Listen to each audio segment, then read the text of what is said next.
علیکم ورحمۃ اللہ وبرکاتہ۔ محترم حضرات، جب ہندوستان کی مقدس سرزمین پر انگریزوں کا ناپاک سایہ پڑا اور اپنی شاکرانہ و عیارانہ چالوں سے یہاں کے مالک بن بیٹھے، جب باشندگان ہند پر طرح طرح کے ظلم و ستم کے پہاڑ توڑے جانے لگے، جب ہندوستانیوں کو غلام بنایا جانے لگا، جب ہندوستانیوں کا خون ان کے پسینوں سے بھی ارزاں ہونے لگا، تو ایسے نازک وقت میں سب سے پہلے جس شخص نے عالم بغاوت بلند کیا وہ محدث کبیر، امام جلیل، رئیس الاولیاء، فخر چمن، محرم فن، ناجش وطن، شاہ عبدالعزیز بن شاہ ولی اللہ محدث دہلوی رحمۃ اللہ علیہ۔ یہی وہ مرد مجاہد درویش خدا ہے جس نے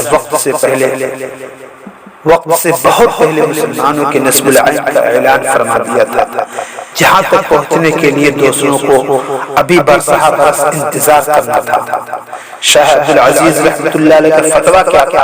گویا ایک برق بے اما تھا جو دشمنوں کے نخل تمنا پر گر پڑی۔ انگریزوں کی نیند حرام ہو گئی، جگہ جگہ آزادی کے شعلے بھڑکنے لگے، جگہ جگہ آزادی کی پرچم لہرانے لگے، سینوں میں ولولے مچلنے لگے اور حوصلوں نے اڑائیاں لینا شروع کر دی۔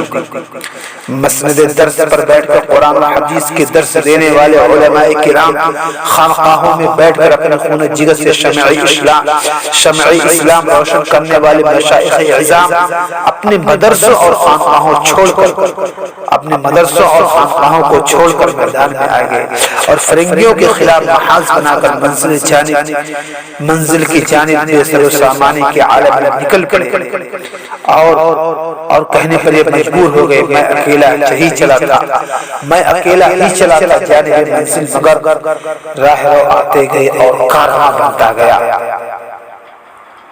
حضرات، یہ واقعہ ہے کہ اگر ہندوستان کی جنگ آزادی میں علماء حصہ نہ لیتے تو یہ ہندوستان کبھی بھی آزاد نہ ہوتا۔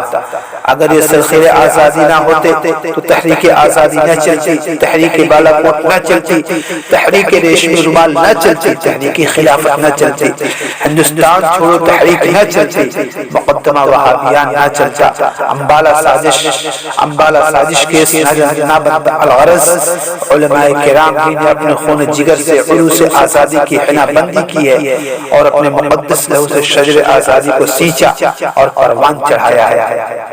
چنانچہ 1857 کی جنگ آزادی میں جو دو محاذ بنائے گئے، ایک محاذ امبالہ پر جس کی قیادت حضرت مولانا جعفر تھانیسری رحمۃ اللہ علیہ کے پاس تھی، اور دوسرا محاذ شاملی پر جس کی قیادت حضرت حاجی امداد اللہ مہاجد مکی رحمۃ اللہ علیہ کے پاس تھی۔ اس جنگ میں بڑے بڑے علماء و صلحاء شہید و زخمی ہوئے۔ اسی جنگ میں مولانا نانوتوی رحمۃ اللہ علیہ زخمی ہوئے۔ اسی جنگ میں حضرت گنگوہی رحمۃ اللہ علیہ زخمی ہوئے۔ اسی جنگ میں حافظ زامن شہید ہوئے۔ اسی سن 1857 عیسوی کی جنگ آزادی میں 2 لاکھ مسلمان شہید ہوئے، جن کو آج تاریخ کے اوراق سے مٹا دیا گیا ہے، ان کا کہیں ذکر نہیں آتا ہے، جن میں 51,000 علماء کرام کے صرف دہلی میں 500 علماء کو پھانسی کے پھندوں پر لٹکا دیا گیا۔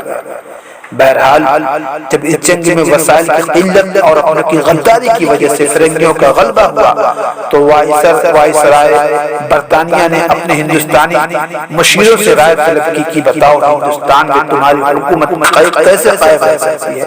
تو ہندوستان میں رہنے والے سب سے بڑے سیاستدان ڈاکٹر ولیم یور نے جو رپورٹ پیش کی اس میں لکھتا ہے کہ ہندوستان میں سب سے زیادہ مسلمان بیدار ہیں اور جنگ آزادی صرف مسلمانوں نے لڑی ہے۔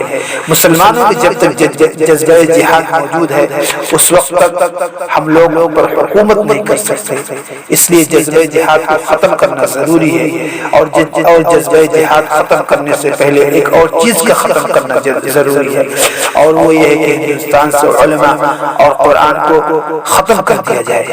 چنانچہ 1861 عیسوی میں 3 لاکھ قرآن کریم کے نسخے بدبخت انگریزوں نے جلائے اور اس کے بعد علماء کے ختم کرنے کا فیصلہ کیا۔ انگریز مورخ مسٹر ایڈورڈ ٹامسن اپنی یادداشت میں لکھتا ہے کہ 1864 سے لے کر 1867 عیسوی تک انگریز نے علماء کو ختم کرنے کا فیصلہ کیا، اور یہ 3 سال ہندوستان کی تاریخ کے بڑے المناک سال ہیں۔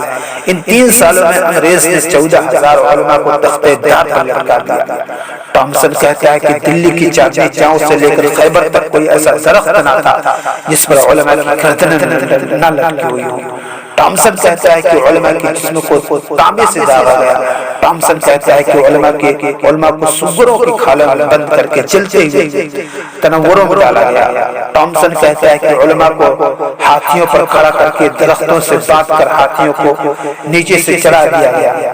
ٹامسن کہتا ہے کہ لاہور کی شاہی مسجد جس کے صحن میں انگریز نے پھانسی کا پھندا بنایا تھا، اس میں ایک دن میں 80 علماء کو پھانسی دی جاتی تھی۔ ٹامسن کہتا ہے کہ لاہور کے دریا راوی میں 80 علماء کو بوریوں میں بند کر کے ڈال دیا جاتا ہے، اوپر سے گولیوں کا نشانہ بنا دیا جاتا ہے۔ ٹامسن کہتا ہے جب دلی میں میں اپنے خیمے میں گیا تو مجھے مردار کی بدبو محسوس ہوئی۔ میں خیمے کے پیچھے چلا گیا تو کیا دیکھتا ہوں کہ آگ کے انگارے دہک رہے ہیں اور 40 علماء کو کپڑے اتار کر ان انگاروں پر ڈال دیا گیا ہے۔ میرے دیکھتے دیکھتے 40 اور علماء کو بلایا گیا، میرے سامنے ان کے کپڑے اتارے گئے۔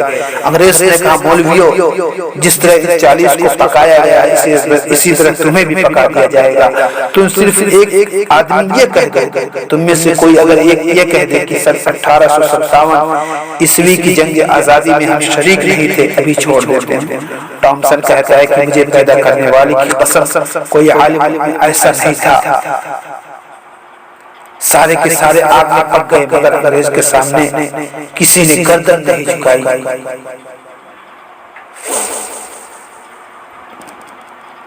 کھلونا سمجھ کر نہ برباد کرنا، کھلونا سمجھ کر نہ برباد کرنا کہ ہم بھی کسی کے بنائے ہوئے ہیں۔ فرنگی کی فوجوں میں حرمت کے فتوے سرے دار چڑھ کر گائے ہوئے ہیں، لیکن کتنی بربادی مقدر میں تھی، کتنی بربادی مقدر میں تھی آبادی کے بعد، کیا بتائیں ہم پہ کیا گزری ہے آزادی کے بعد۔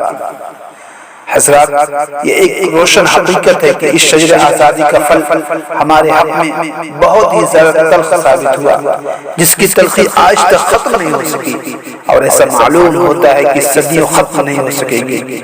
لیکن ہمیں بھی کوئی غم نہیں، ہمیں بھی کوئی افسوس نہیں، ہمیں بھی کوئی ملال نہیں اگر یہ ظالم حکومت اپنے ظلم و ستم سے باز نہیں آئی اور ہمارے حقوق کو یوں ہی پامال کرتی رہی، تو اسے بھی یاد رکھنا چاہیے کہ ہم انہیں شیران اسلام اور سرفروشان خیر الانام صلی اللہ علیہ وسلم کے فرزند ہیں، انہی کی امتی ہیں جنہوں نے ہندوستان کی تاریخ بدل ڈالی۔ ایک بار ہم بھی بدل کر دیکھیں گے، کیونکہ سرفروشی کی تمنا اب ہمارے دل میں ہے، سرفروشی کی تمنا اب ہمارے دل میں ہے، دیکھنا ہے زور کتنا بازوئے قاتل میں ہے۔ بہرحال تو میں یہ عرض کر رہا تھا کہ سن 1857 کے بعد مجاہدین آزادی کی قیادت بر صغیر کی عظیم سپوت دارالعلوم دیوبند کے فرزند اول شیخ الہند حضرت مولانا محمود حسن دیوبندی فرما رہے تھے۔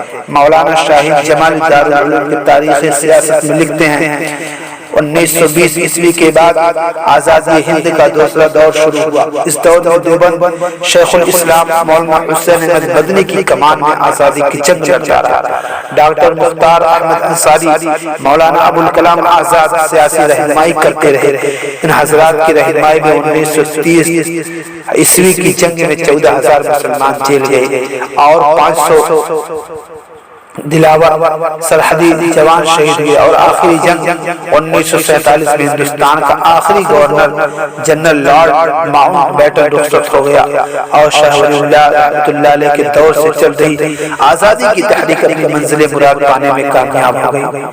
اینگلو محمڈن بلاک کا ایک حصہ ایک نئی سلطنت پاکستان قائم کر کے اس کا حکمراں بن گیا، اور دیوبند کے آزاد بلاک کو 80% ہندوستان کی حکومت ملی، اور دو بڑے لیڈر جواہر لال نہرو اور مولانا ابوالکلام ہندوستانی عوام کی آزادی اور جمہوریت کے محافظ ذمہ دار ہوئے۔ الغرض قصہ مختصر یہ ہے، اگر جنگ آزادی میں علماء کرام حصہ نہ لیتے تو یہ ہندوستان کبھی بھی آزاد نہ ہوتا۔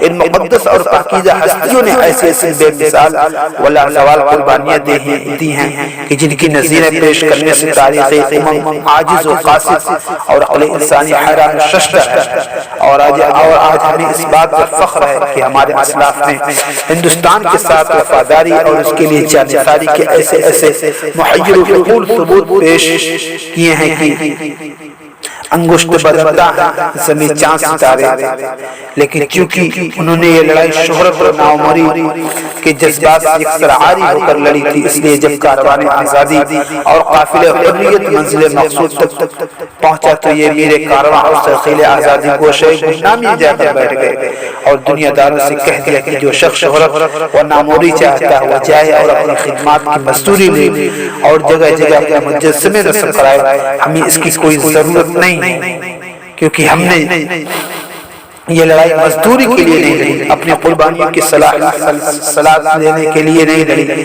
بلکہ ہم نے یہ جنگ اللہ کی خوشنودی اور اس کی رضا جوئی کے لیے لڑی۔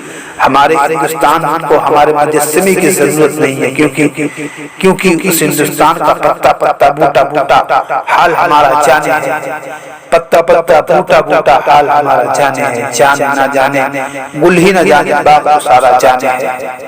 صدق اللہ العظیم۔